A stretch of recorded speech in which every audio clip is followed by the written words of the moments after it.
Welcome to Dead and Roasted. What can I get you? As the manager of Dead and Roasted, I'm proud to extend a military special to our currently or formerly serving brothers and sisters. That's right, if you are in or were in the military, I'm gonna let Howard the Werewolf shed some hair in your coffee. Werewolf transfer rules are kind of like all-for-one powers in real life. Welcome back, my friends. Today's set of stories features a terrifying reason why hanging out with a coworker after your shift might be the gravest mistake you'll ever make. A disturbing military story of what really goes down at Camp Pendleton, and more. Before we start, spit that mocha out your mouth and follow and review Tales from the Break Room on Spotify and Apple Podcasts. Support us and get extra members-only content by signing up at eeriecast.com/plus. These are Tales from the Break Room. I spent the night with a coworker. Never again. From Leopold. I was around 21 or 22 years old, living at home with my parents and younger brother. One of those transitional phases in my life. I was working a part-time job at a local warehouse, trying to save enough money to eventually move out on my own. I was still taking a couple of classes at the community college, mostly night classes, and I was tired of living under my parents' roof with all their rules and drama. I wanted some privacy. I had a few close friends, but most of them lived too far away or had different schedules, so I didn't hang out with them as often as I wanted to. Work was the one place I saw people regularly, even if it wasn't exactly the most thrilling environment. At that warehouse, they had me on random shifts, sometimes early mornings, sometimes late afternoons. They also employed a bunch of guys around my age, mostly doing grunt work like stocking shelves, packing boxes, and loading trucks. One of these guys stood out because he was extremely quiet and awkward. I'll call him Eric. Eric didn't talk much initially, but I'd see him around the break room, always sitting alone, nursing a soda or picking out a sandwich by himself. He didn't really make eye contact with anyone, and if someone tried to chat him up, he'd give short, mumbled answers. A few of the other guys teased him, but mostly they just ignored him. I felt bad for the guy, really.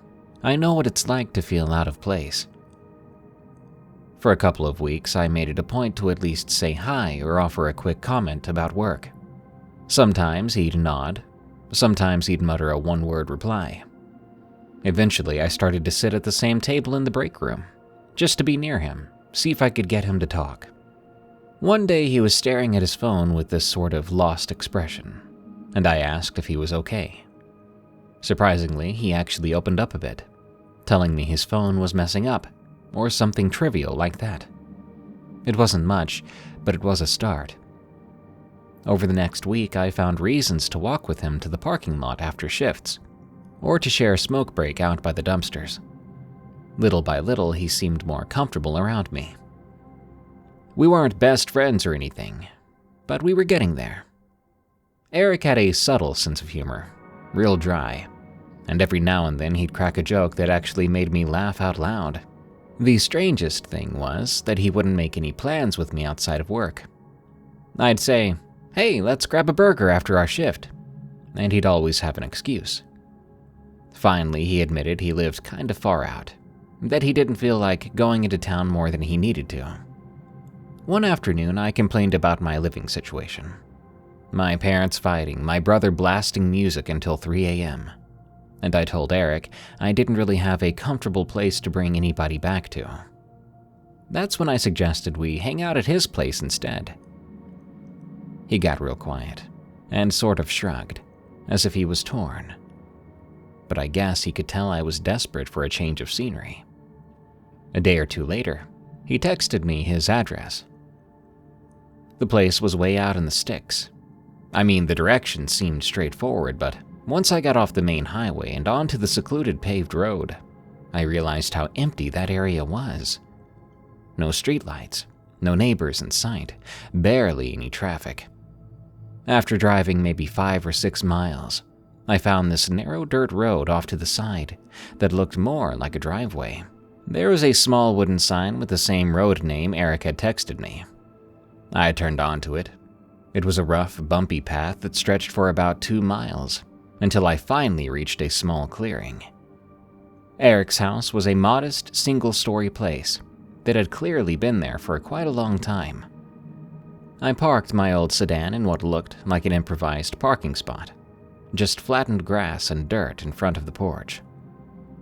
The moment I killed the engine and opened my car door, I heard Eric shouting from the porch, "Run! Hurry, man, get in here!" He sounded scared out of his mind, like something was chasing me, so I didn't even stop to question it. My adrenaline kicked in, and I sprinted to the front door, heart pounding. It felt like some surreal horror movie moment. Once inside, I slammed the door behind me and stood there, breathing hard, asking him what in the world that was about. He was peering through a gap in the thick curtains, like he was checking if we'd been followed. After a second, he let out a shaky sigh and told me, "You got here earlier than I thought. I wasn't prepared." He wouldn't explain what that meant, and I was too freaked out to push the issue. We tried to settle down. Eric's living room was small and cluttered. There were blankets covering the windows and a weird smell, kind of like incense or some kind of herbal stuff. I saw that he was just as on edge as I was, his eyes darting from window to window. He offered to smoke up to take the edge off, and we did. For a while, it helped. We chatted about random stuff like video games, old TV shows we both liked. I asked him about living out here and how far he had to drive to work every day. He said by now he was used to it, and he liked being isolated out here. But there was always this nervous look in his eyes. Every now and then, he'd glance at the front door like he was expecting someone to try to break it down. By around 9 o'clock, we'd been hanging out for a couple of hours. We got hungry, so we threw together some microwave meals he had in the freezer. He wasn't exactly stocked up on groceries. We finished eating, then put on some random action movie. And honestly, I was almost comfortable. But then it happened. The loudest banging I'd ever heard. 3 thunder-like knocks on the front door, spaced just enough apart to sound intentional.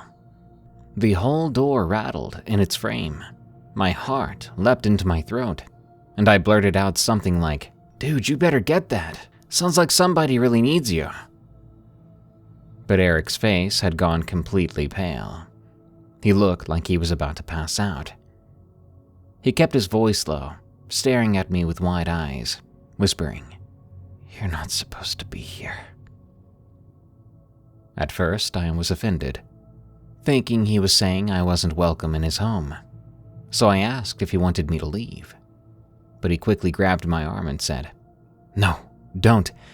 If you go out there before sunrise, something very bad might happen.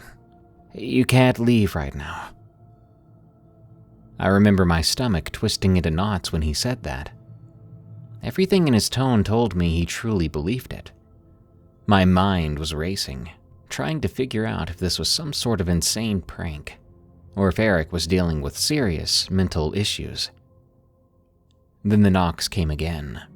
3 more, spaced out, so strong I thought the door was about to split in 2.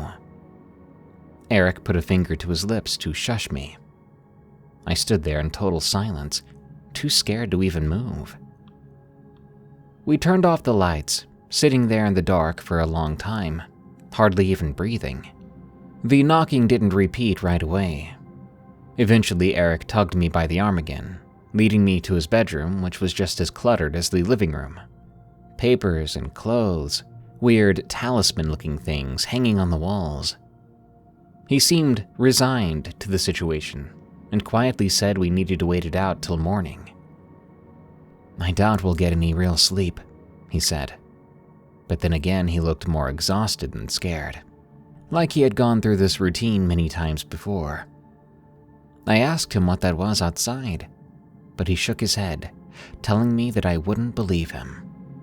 I remember a feeling of anger mixed with fear. Part of me wanted to yell at him for dragging me into this nightmare, but I couldn't bring myself to speak too loud or even get near the front door. Every hour, like clockwork, came those 3 knocks. It was so exact, it felt impossible for a human to time it that perfectly. Each time it happened, I nearly jumped out of my skin. After the 3rd or 4th occurrence, Eric seemed to calm down a little, like it was old news to him. But I was on edge. Around 3 a.m., Eric actually dozed off. Meanwhile, I was wide awake, sweating even though it was cold. 1,000 questions were bouncing around in my head. Who or what was knocking? Could it be some local crazy person? An animal? Why did Eric not even want to try to investigate what it was? Could it be a prank by somebody Eric knew? It didn't make sense to me. And finally, curiosity won me over. With Eric asleep, I decided to go to the window next to the front door. I moved super slow, practically tiptoeing, trying not to make a sound on the creaky floorboards. The curtains there were heavy and dark, blocking out any hint of moonlight. In the darkness, my eyes had adjusted a bit, so I could at least see shapes and outlines. I waited for the next set of knocks, determined to peek through the curtain to see who or what was out there. I stood there for several minutes. Then it came. 3 ear-splitting bangs. Immediately, I yanked the curtain aside and pressed my face to the glass, trying to get a glimpse. I wish I hadn't. The first thing I saw was a face shoved right up against the glass on the other side. Pale skin, like it hadn't seen sun in years. 2 slitted eyes, more like a cat's, but the irises were a dark, almost rust-colored orange, and the mouth was twisted into this awful grin. I'll never forget that grin for as long as I live. It wasn't right.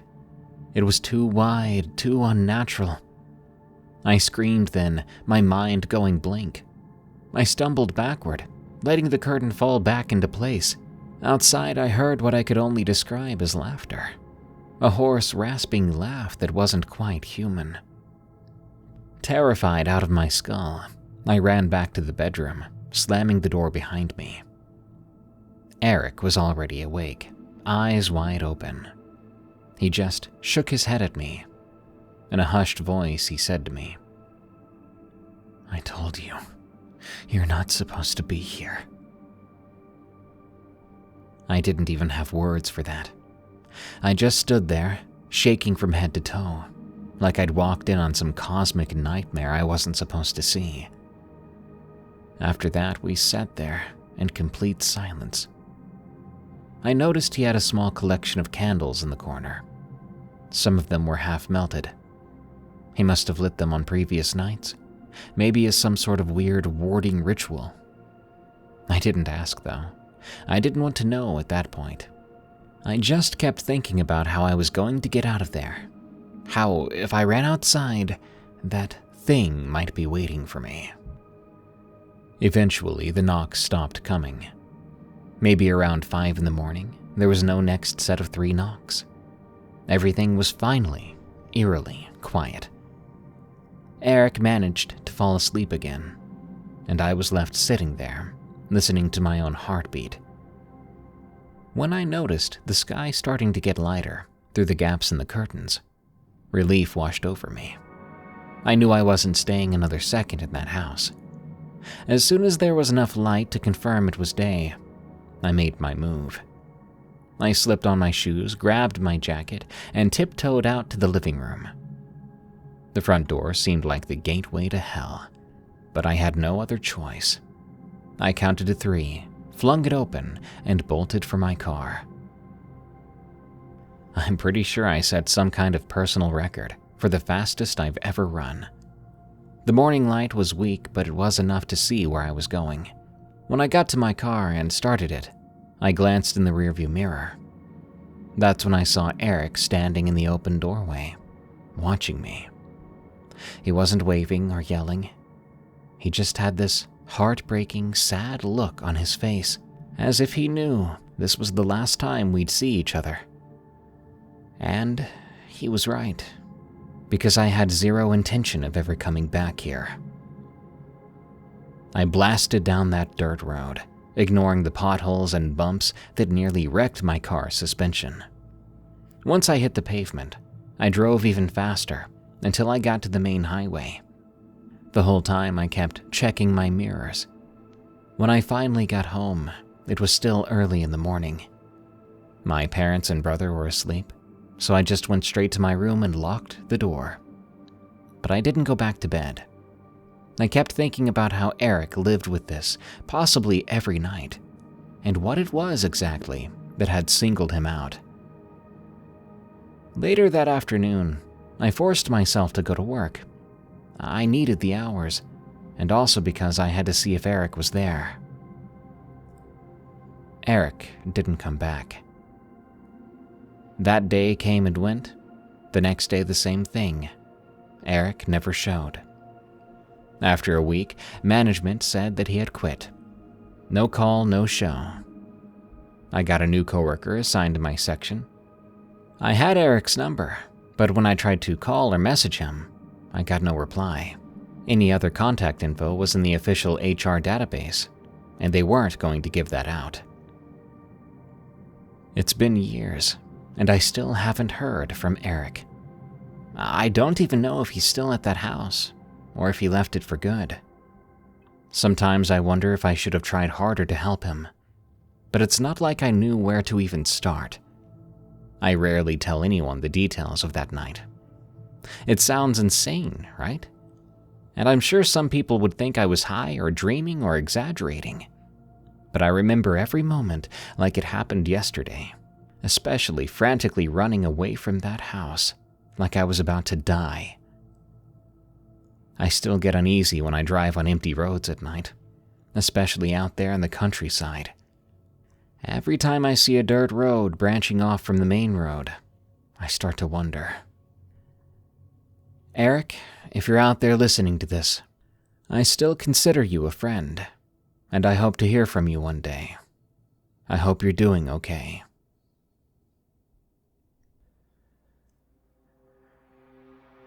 Our Haunted Post Office. From theDeliverer. I work at our small town's post office. I'm 32 years old, and I've been here for about 7 years or so. I'm married and a father of 2 boys. Until a few months ago, I was the guy who didn't believe in ghost stories. To me, they were things people used to get attention. But now, I've changed my mind, and I'll tell you why. There were experiences I had at work that I simply could not chalk up to coincidence or exhaustion. These were stories I would not believe from someone else, but they happened to me directly. Our little post office sits near the edge of town. It's an old brick building, probably built back in the 1920s or 1930s. The windows are high up, the kind that let in a bit of light, but not enough to tell if the sky is sunny or cloudy. Inside, the paint is dingy, off-white, with water stains in the corners. We don't have a big staff.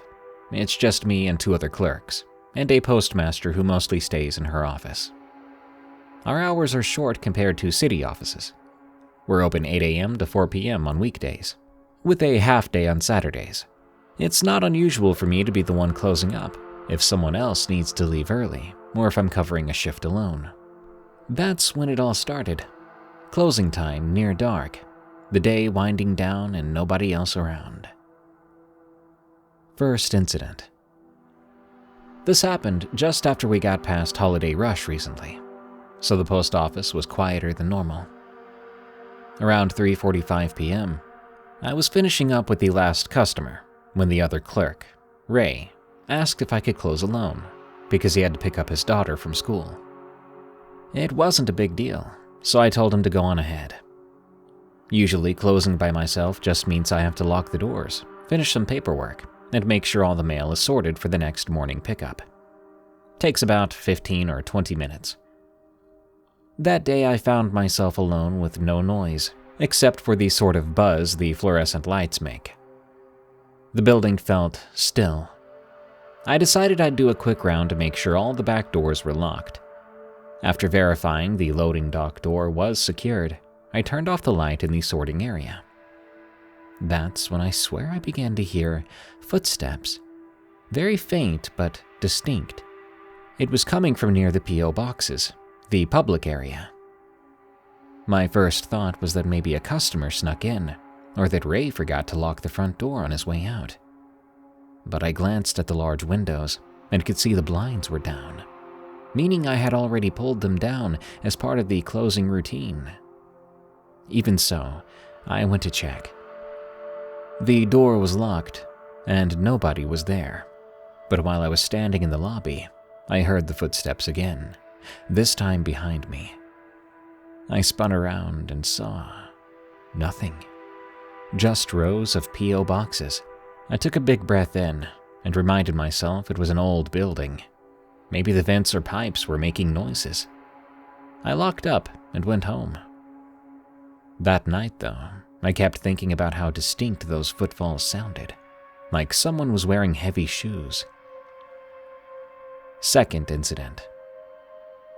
The second incident happened about a couple weeks later, and it was worse. We'd been having issues with the old wiring in the building. Lights would flicker or phone lines would just cut out. Our postmaster asked me to stay late with a repairman who was supposed to check the fuse box in the back. The repairman finished around 5 p.m. and left, but I decided to stay for another half hour, just to get a jump on sorting parcels for the next day. It was a quiet evening, no other staff around, and I'd already locked the front door. I was in the sorting area, scanning packages, when the overhead lights started to flicker. Normally, I would just chalk it up to more faulty wiring, but these flickers had a rhythm to them. I noticed it after about 30 seconds. It would go dark for a second, then flicker twice quickly, then dark again. That pattern would continue over and over. It made me nervous, so I walked to the breaker panel, thinking maybe something was loose. Before I got there, I heard a loud crash from behind me. Quickly, I whirled around and saw that an entire shelf of sorting bins had been toppled over. Those bins are heavy plastic, and they were filled with mail. It's not something that just tips over by itself. You would have to physically ram into it. I walked over carefully, thinking maybe the bracket had given way. But the metal brackets on the wall were intact, not even bent. It looked like the shelf had been yanked forward, but that couldn't be, I thought. I was alone in here, right? My skin started to crawl. Then the lights went out completely. I was plunged into darkness, with only the glow of the exit sign nearby. My first instinct was to hightail it out of there, but I forced myself to stay calm. I pulled out my phone for light, planning to head back to the breaker panel. As soon as I turned on my phone's flashlight, I caught sight of movement to my left. Something black and fast disappeared behind a row of mail carts. I couldn't figure out what I'd just seen. It wasn't just a shadow cast by my phone, because it was moving independently. It had a sort of shape, but it was gone too quickly for me to fully register. And then I felt something cold sweep past me, like a gust of icy wind, but the air in the building was still.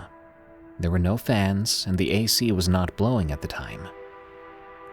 I knew I had to get out. I slammed the side door behind me and locked it, as if that would keep whatever was inside from following me. Needless to say, I skipped finishing the mail sorting that night. Third incident. This third incident is the one that convinced me it wasn't just a series of odd occurrences, but instead was something demonic, or at the very least something that felt evil. It was late again. This time I wasn't alone. My coworker, I'll call her Dina for this story, volunteered to help me finish up a bulk mailing job for a local business that had hundreds of identical letters needing sorting.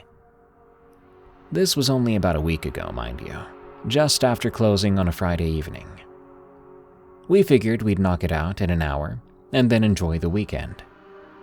We were standing at the sorting table in the back, chatting about her kids and my sons, laughing about how small-town life can be both comforting and sometimes suffocating. The environment felt normal, cozy even. No flickering lights or strange noises, just the two of us getting along and working. Suddenly, Dina froze mid-sentence, staring past me at something over my shoulder.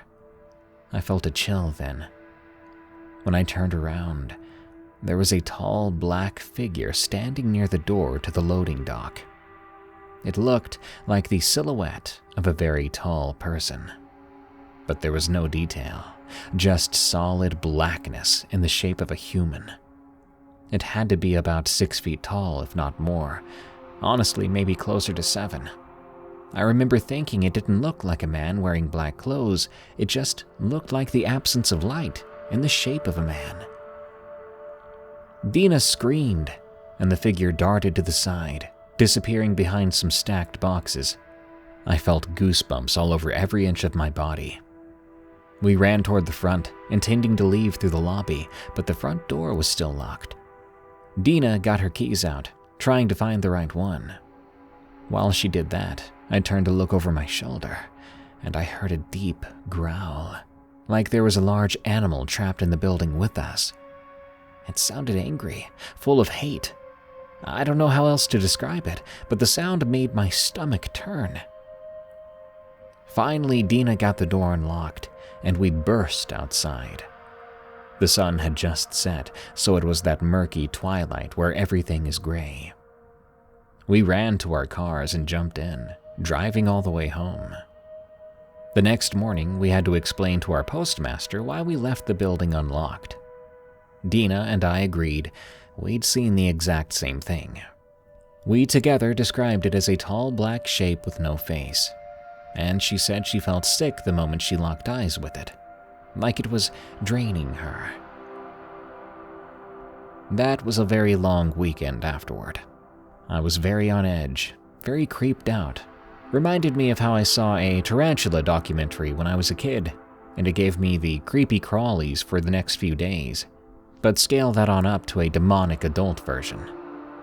My wife noticed that something was wrong with me.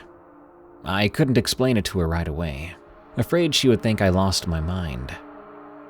Dina called me later that Sunday, saying that she was turning in her 2 weeks' notice. She asked if I thought the building was haunted, and I told her I thought it was something more than a ghost, something dark. She agreed with me, but refused to set foot in that place again. And despite her 2 weeks' notice, she wasn't there Monday morning. I'm still at the post office, mostly because I need the paycheck and benefits from my family. But I started to carry a small cross in my pocket, saying a quiet prayer before unlocking the doors each morning. So far, it's been pretty quiet, but I have noticed some smaller things. Once I heard a scratching sound on the wall, and at another point recently, I smelled sulfur in the back room. There are the occasional cold spots throughout the building, especially near the loading dock, even when the heater's on. I told another coworker, Ray, about it, but he shook his head at me, saying the building is probably settling, or that we have critters in the walls. So far, nobody else has seen what Dina and I had seen. Before I go, I'll say this. If you're hearing this and you're skeptical like I was, I totally get it. I used to be too. But after watching a shelf tear itself off the wall and a pitch-black figure with my own eyes, I think there's more at work here in this world. And sometimes that stuff is evil.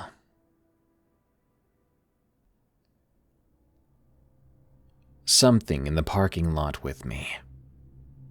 From Davie M. I work at a local Walmart. I'm a part-time associate in the electronics department. But with Walmart, you end up doing a lot of everything, from stocking shelves to helping with the registers. Just whatever they need you to do. Walmart isn't as bad as people say, but it's still pretty boring.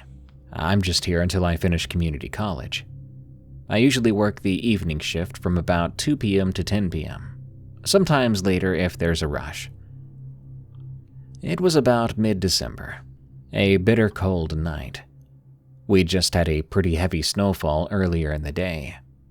By the time my break rolled around, it was about 8 p.m., a very late break. The parking lot was mostly empty and covered in a fresh blanket of snow. We hardly had any customers inside, maybe just a few last-minute shoppers, stocking up on groceries or holiday items. The wind was picking up, blowing snow around in drifts. Even just standing inside near the automatic doors, you could feel the chill. My break was 30 minutes, so I decided to step outside for some air. I'd been on my feet all day, and sometimes just getting into my car and sitting in relative quiet is the only way I can relax. I grabbed a bag of chips and a soda from the break room vending machine and headed out to my car. Nothing fancy, an older model Honda Civic with a few dents and more than 100,000 miles on it. But to me, it was a private place to unwind, and the heater, for some reason, worked like a charm. The night was unusually calm and quiet as I walked across the lot. I remember noticing how few cars were parked. Our store has a lot that can probably fit 500 vehicles, but I saw maybe 15 total, including employees' cars. The parking lot lights illuminated the snow, giving everything a dull blue-white glow. As I trudged through the snowy rows, I could hear the crunch under my boots. My breath was visible, and my face stung from the cold wind. Finally, I reached my Civic, parked about 4 rows away from the entrance, because that's where I'd found a spot earlier in the afternoon. No one else was anywhere near me. I got inside, turned on the engine for the heat, and opened my soda. For the first few minutes, I just scrolled through my phone, checking messages. Occasionally, I would glance up at the empty lot, thinking I would see someone heading into the store at the last minute, but nobody came. After about 10 minutes, I heard something. There was a light tapping sound. It was soft at first, and I thought I had imagined it.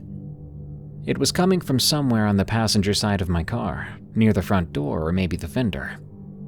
I glanced around but couldn't see anything through the windows, except swirling snow. The tapping lasted maybe 3 or 4 seconds and then stopped.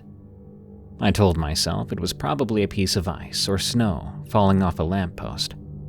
Shaking my head, I went back to my phone, but I couldn't fully concentrate. There's something unnerving about a random noise outside your car when you know beyond a shadow of a doubt that the lot is basically deserted. Eventually, I convinced myself it was nothing, and I tried to relax again. Not even 5 minutes later, I heard the tapping again, this time on the driver's side door, right by my left shoulder. It wasn't aggressive, but it was clearly someone lightly rapping on the metal. It made me jump. I rolled the window down just a crack, peering through the side mirror, but I saw nothing. It was definitely weird enough that I decided to check it out. I killed the engine, grabbed my coat, and stepped outside. The cold hit me again, and the quiet seemed even deeper than before. Looking down, I found footprints leading from the store. Those were mine. Beyond that, there was otherwise untouched snow around my car. Nobody else's footprints around my vehicle. There was no sign that I was anything but alone. I crouched down to look under the car. Maybe it was a cat or other animal, and they'd hid under there to get some warmth. But there was nothing. Just slush and a few small icicles hanging from the undercarriage. I did a full circle around the car, checking the windows, hood, trunk. Everything looked normal.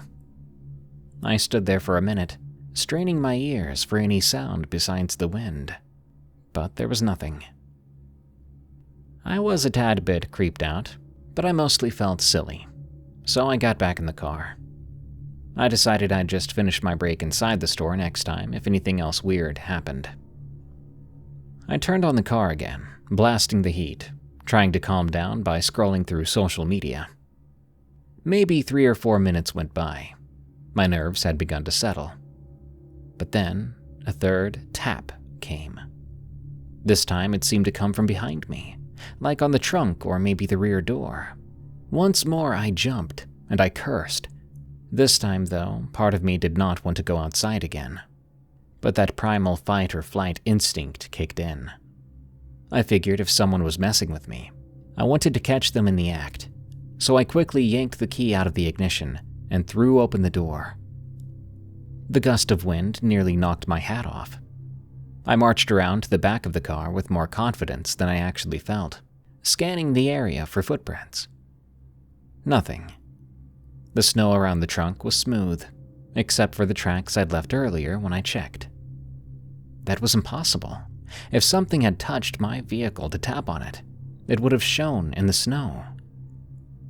I lowered myself again to check under the car. Something caught my eye. There was something different than before. In the light reflecting off the snowy ground, there was a dark spot on the pavement in the center of the undercarriage. I stared at it, thinking maybe it was a puddle of melted snow that had formed from me running the car. But it didn't look liquid. It looked more like a shadow. An oddly shaped shadow that didn't match any of the car's angles. I realized I hadn't seen it before when I'd first looked. My mind was racing. Was I sure it hadn't been there earlier? Had I missed it? As I bent down lower and got a closer look, the shadow suddenly shifted. And when it did, I swear I saw two eyes open up.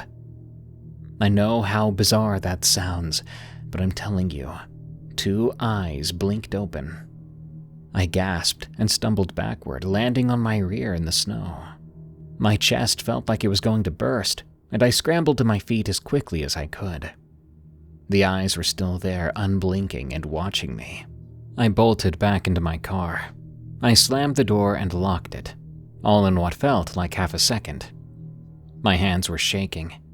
For a few moments, I was just trying to catch my breath. I wondered if I should drive away, but I was technically still on the clock. Well, I was supposed to clock back in after my break. A Walmart parking lot felt like the weirdest place for anything supernatural or unknown. But there I was, sure that something was definitely wrong out there. I waited for another tap or sign that that thing was going to crawl out from under my car. But there was nothing. In fact, everything got too quiet, as if the wind had died down.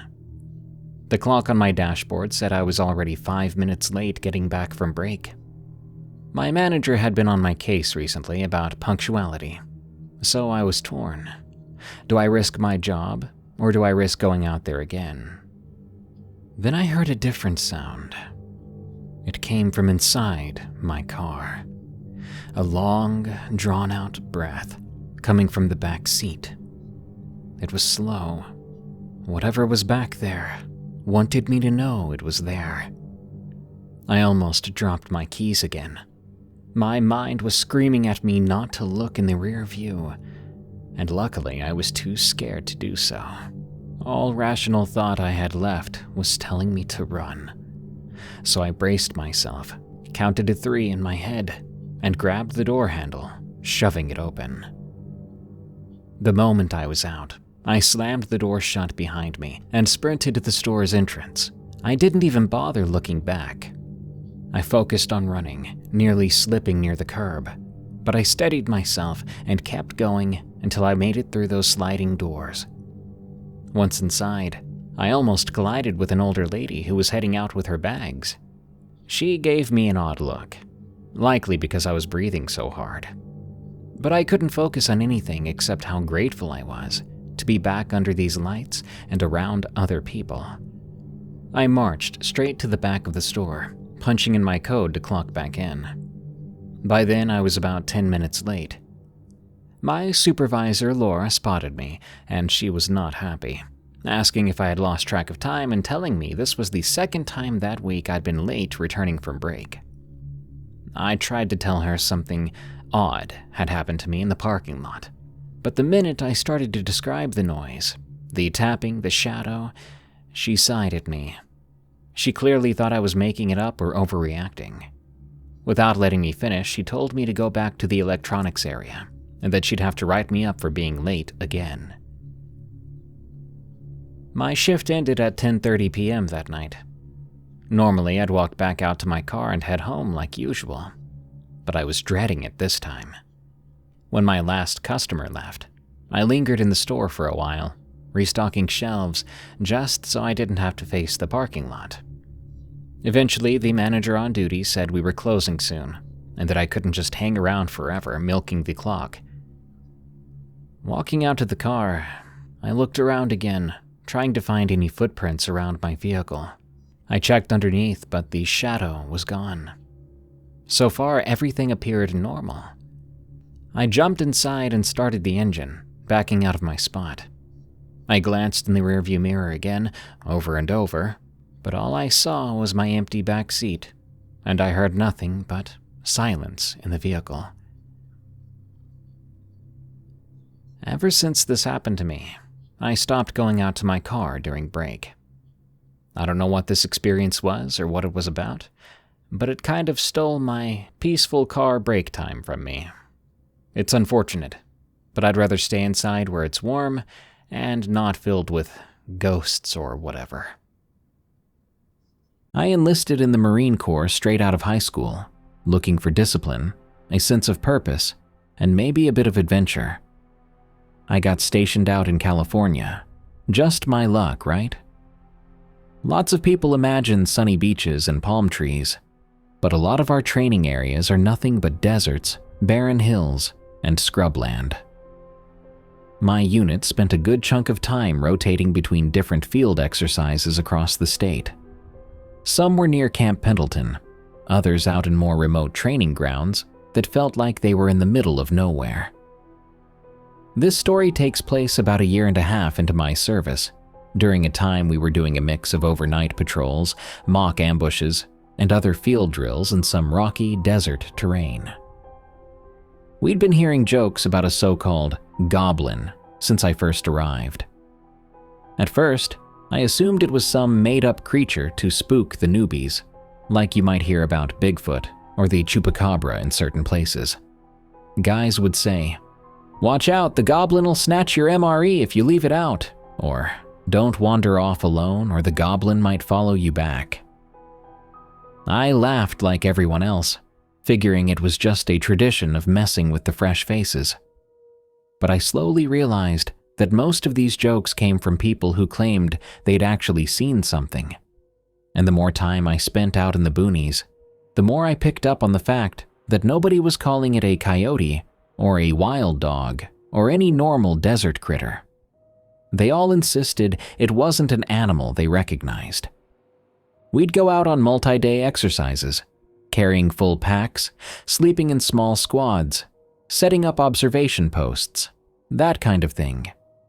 Those of us who heard rustling around at night usually chalked it up to raccoons, foxes, or other wildlife sniffing for scraps. But every so often, someone would claim they got a good look at a short, bipedal figure with spindly limbs, darting away with an MRE packet or rummaging through gear. They called it the Goblin in a half-joking, half-serious way. The first time I ever heard a direct story was from a corporal in my squad named Torres. We were crouched around a little makeshift fire well after the official training schedule had ended for the day, discussing weird encounters. Torres told me he'd once set his gear down outside his hooch in the early evening and stepped away to handle some personal business. When he came back, he saw a shape crouched near his pack. Initially, he thought it was one of our guys, but the figure was so short that it had to be either a kid or something else entirely. He tried to call out, but the thing scampered away on 2 legs, hunched over, holding something from his pack. By the time Torres gave chase, the thing vanished behind a rock formation. He never got more than a glimpse. He described it as maybe 3 or 4 feet tall, with an awkward posture, and pale, almost grayish skin, or fur. He couldn't tell in the dim light. I listened with polite skepticism. People see weird shadows in the desert all the time. Maybe it was a small coyote jumping up on its hind legs, or maybe a desert fox. Regardless, the story was so widespread around the unit that it got me curious. Almost everyone I talked to had a cousin or a friend in another platoon who had a run-in with the Goblin. It was like a local myth, but told with that edge of sincerity that hinted at a real phenomenon. First odd sighting. My own first brush with something unusual happened during an evening patrol. We were doing a recon exercise, basically hiking along a trail at dusk before setting up in a perimeter. I was assigned to carry extra radio batteries, so my pack was a bit heavier than usual. That meant I fell a bit behind the main group from time to time, but I was close enough that it wasn't an issue. At one point, we stopped to rest. The sun had just set, and the temperature was dropping. I was sipping water when I thought I caught movement out of the corner of my eye. I turned my head and saw what I assumed at first was a desert hare or a stray cat behind a cluster of rocks. It was small, maybe knee-height, and it moved quick. I pointed it out to my buddy Nichols, but by the time he looked, it was gone. He shrugged and said, "Probably just the goblin, man," flashing a grin. Everybody else chuckled, but I felt a little twinge of unease. Whatever I saw definitely looked like it was on two legs for a split second before it ducked out of sight. But I told myself I was imagining it. No reason to freak out over something so trivial. Second odd sighting. Over the next few weeks, I'd hear plenty of references to the Goblin. Guys would mention missing gear that was left out at night, anything from socks to random rations. Sometimes packs looked rummaged through, though that could just be a raccoon or a hungry coyote. But in a desert environment, it seemed less likely for raccoons to be so persistent, and usually coyotes scatter if they sense humans. Still, I tried not to dwell on it. My second real sighting occurred during a nighttime land nav exercise, land navigation, where we had to find marked points using a map and compass. My squad split into pairs. I was teamed with Nichols, and we were taking turns reading the map. It was about 2 a.m. on a moonlit night. Honestly, it was a beautiful view. Clear sky, stars everywhere. The only problem was how easy it is to get turned around in that terrain, especially at night. We'd just found one of our checkpoints, a small reflective marker on a wooden stake, and were heading toward the next. Suddenly, Nichols grabbed my arm. He said low, "Look." He pointed off to our left, maybe 30 or 40 feet away, at a shape crouching behind a small bush. My eyes adjusted, and I caught sight of something definitely not the shape of a normal desert animal. It was small, maybe the size of a large dog, but upright, crouched like a person might while trying to stay hidden. We froze. It was looking right at us. I could tell because I could see the faint reflection of its eyes in the moonlight. I'd love to say I stayed totally cool, but I felt a surge of adrenaline, like I was about to face something beyond explanation. Nichols made a slight motion like he was going to head that way, and the thing bolted. Fast. It took off across the desert, weaving between rocks, and within seconds, it disappeared behind a ridge. Nichols turned to me and just said, "That was definitely not a coyote." We decided to mark it on our map as possible contact, just for a laugh, but we never told our command about it. What would we say? That we saw a little desert goblin running around? We got back to base camp around 4 a.m. and told a couple of the guys what happened. Of course, they said it must have been the goblin. Some of them were excited, wanting details, while others just joked about it, saying we must have been delirious from lack of sleep. final and creepiest encounter. About 2 weeks after that, my squad went on a longer field exercise, 5 nights out in the rough, simulating an extended mission. We had standard supplies: tents, sleeping bags, MREs, water, the usual gear. During the day, we ran drills, practiced squad movements, all the typical stuff. At night, we set up a perimeter and took turns on watch. The desert can be unforgiving at night. Cold, windy, and sometimes too quiet for comfort. On the final night out, we were pretty beat. Most of us were trying to get a few hours of rest before an early wake-up at 0400. I was in a small 2-person tent with Nichols. Another couple guys, Watson and Rivera, were in a tent just a few feet away. Everyone else was scattered in pairs around our little site, though still within earshot if we yelled. We didn't build a fire because that would give away our position in a real scenario, so it was pitch black except for our flashlights, which we kept off to preserve batteries and night vision. I woke up around 1 a.m. to what I thought was someone rummaging outside. I figured maybe one of our guys got up to relieve himself or to grab something from a pack. But the sound persisted. It was like a faint rustling, punctuated by little scraping noises against the canvas of the tent. Nichols was out cold, snoring lightly. I lay there, straining my ears, trying to decide if I should unzip the tent and check. At the same time, I didn't want to jump at shadows, but I couldn't shake the uneasy feeling that something was right outside.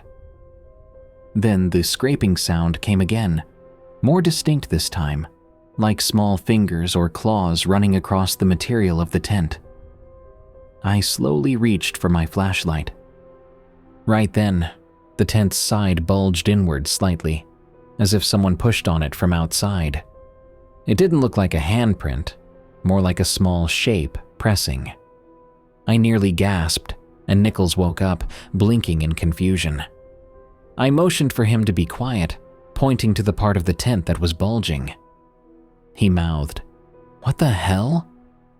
I shrugged, mouth dry, not sure what to do. Just then, the bulge pulled back, and a shadow darted away from the tent. We heard rapid footsteps on the rocky ground. Nichols fumbled for his rifle, unloaded but with blank rounds. We were in a training scenario after all, and unzipped the tent in a hurry. We poked our heads out, flashlights scanning across the desert floor. My beam caught a glimpse of something scurrying behind Watson and Rivera's tent, a small, hunched figure. It had a gaunt, almost lanky shape. The flashlight glare made its eyes shine eerily. It looked at us, let out this weird hiss, then took off into the darkness. Watson and Rivera were already awake, unzipping their tent, shouting, "What was that?" But by the time we all got out to investigate, the thing had vanished over a small rise in the terrain. We decided to do a quick sweep around the camp. A couple of other guys joined in, all of us on edge, armed with flashlights. We found footprints. Tiny human-like footprints in the dirt, not much bigger than a child's. Some led to where we kept a small stash of rations. Sure enough, one of the MREs was missing, and a couple others had been pulled out, their packaging torn. The footprints disappeared into some rocky outcroppings near our site. We weren't about to go blindly exploring those in the dark, so we retreated back to the tents. Everyone was wide awake, adrenaline surging, exchanging nervous jokes like, "I guess the goblin got hungry," or "We should have left out a meal for the little guy." But beneath the humor, there was a tension. We'd all seen it, or at least glimpsed it. This wasn't just a desert fox or a raccoon. It stood upright, had elongated limbs, and moved faster than anything I've ever seen on 2 legs at that size. We spent the rest of the night on high alert. We didn't break camp because we were still under orders to stay until dawn, but nobody got much sleep. Every rustle of wind through the bushes made me jump. it's hard to describe the creepiness factor. Knowing something so bizarre, so seemingly intelligent, had just tried to raid our camp. The morning came, and we did one last look around in daylight. Other than those footprints and the scattered ration wrappers, there was no sign of the creature. When we regrouped and told our staff sergeant what happened, he just snorted and said, "Oh, you guys met the goblin, huh? You're not the first." He tried to play it off like a joke, but the way he said it made me think he believed it too, like he'd heard these kinds of stories for years. We wrapped up our exercise, and once we were back on base, the tale spread through the company. People asked for details, wanting to know how close we got, what the creature smelled like. Truthfully, we didn't catch a scent, and whether it made any noises besides that weird hiss. Some folks insisted it must be an escaped monkey or some mutated desert animal. Others swore there were cryptids or legends of small humanoid creatures in the region. Most folks just laughed it off as the typical tall tales that flourish in military circles. Me, I know what I saw. I can still picture those strange, reflective eyes glinting in my flashlight, and that bizarre silhouette darting away on two legs. And I'm not the only one. Everyone in my squad that night saw something. We still call it a goblin, for lack of a better term, though who knows what it really is. After that final encounter, I admit I started keeping my gear well secured, especially in the field.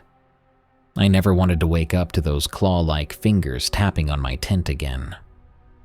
It's been a couple of years now, and I've rotated to another unit.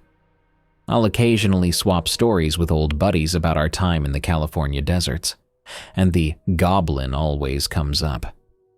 They'll joke about how it's probably out there, subsisting on leftover MREs and scaring new recruits. But behind the jokes, we all share the same uneasy memory. There's something out there in those wide open spaces, something small, cunning, and definitely not afraid to get close when it thinks you're not paying attention. Whether it's an animal that looks bizarre under certain conditions, or something else entirely, I can't say for sure. All I know is, if you're ever camping or training in the Californian desert, and you hear rustling or see tiny footprints around your tent, keep an eye out. You just might run into the same goblin we did. And trust me, it's no campfire story when you wake up to find it sniffing around your gear in the middle of the night. That brings us to the end of this Tales from the Break Room episode. Before I go, riddle me this. If you figured out that a goblin was messing with your house and your things, what would you do? You gonna set up some goblin traps? You gonna stay up all night with a leather belt about to teach it a lesson?